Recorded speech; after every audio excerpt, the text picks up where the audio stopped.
Hello, coin collectors out there. Welcome back to the Big D Coins channel. This coin that we're going to be looking at today is the Mercury dime, and we're going to talk mostly about the most rare of the Mercury dimes, which is the 1916 Denver Mint Mercury dime. Interestingly, there are only 264,000 of the 1916 Denver Mint Mercury dime, so that leads to it being worth at least $1,000 in almost all grades. So even low grade examples are worth in excess of $1,000. The real high grade examples, like a Mint State 67, PCGS has a price guide for that of $125,000. Now that's actually quite realistic, as there was one that sold this January 2018, at a heritage auction for $96,000. There was one that sold back in 2010 for $207,000. So these coins can be worth quite a lot of money, and that's what we're going to talk about in today's video. So let me just kind of take these out of the tube right here. So this tube is comprised solely of my Mercury dimes. Now these are all in circulated condition, so kind of, pardon me for touching them with my hands, but they're not worth too much. I'm not planning on getting them graded, so I'm not worried about kind of the acid, in my hands wearing them away too much. And I'll just handle them by the edge of the coin so I don't kind of rub the center the wrong way at all. Okay, so let's get into some of the details of this specific coin.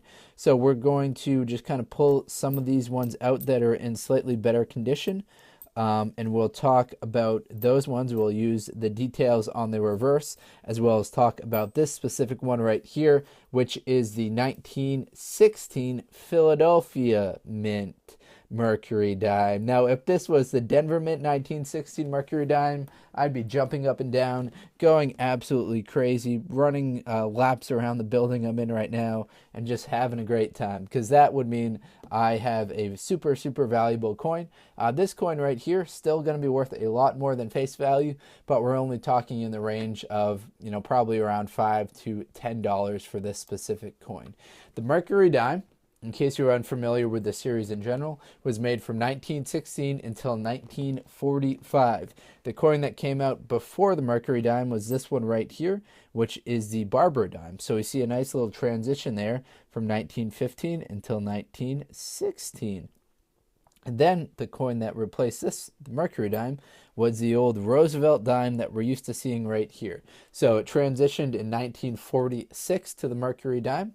It transitioned in 1946 to the Roosevelt dime. So the most common of the Mercury dime, and which is what kind of makes this series rather interesting. The most common of the Mercury dime was the 1944 Philadelphia Mint Mercury dime, in which there are 231 million made. So just to remind you, there were only 264,000 pieces of the 1916 Denver Mint Mercury dime. So you can see quite a wide range of mintages there. 231 million on the high end, 264,000 on the low end. In total, there are 77 different date and mint mark combinations.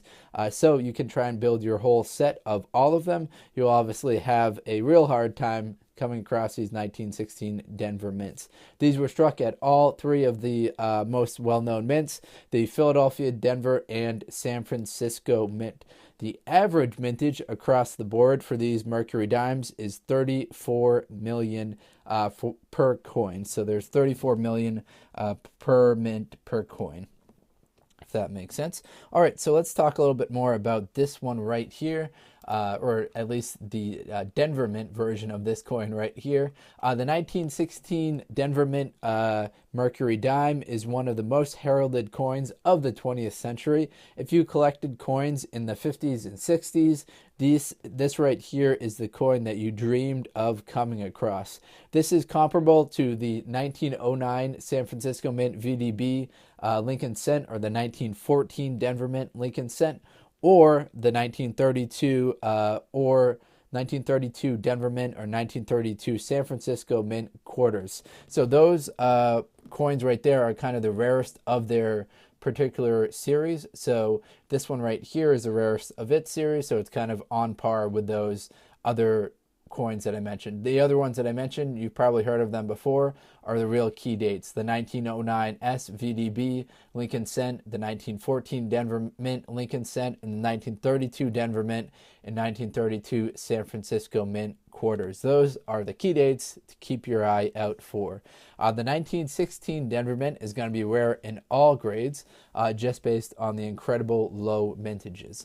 Now, what happened in 1916 was that the Denver Mint was ordered to stop production of these coins so that the personnel could devote all of their time into making quarters. So you might have wondered why the 1916 Denver Mint quarter might have a higher than expected mintage. That's because they're just focusing all their energy on making quarters and not dimes. So this is by far the most rare of the Mercury dime series.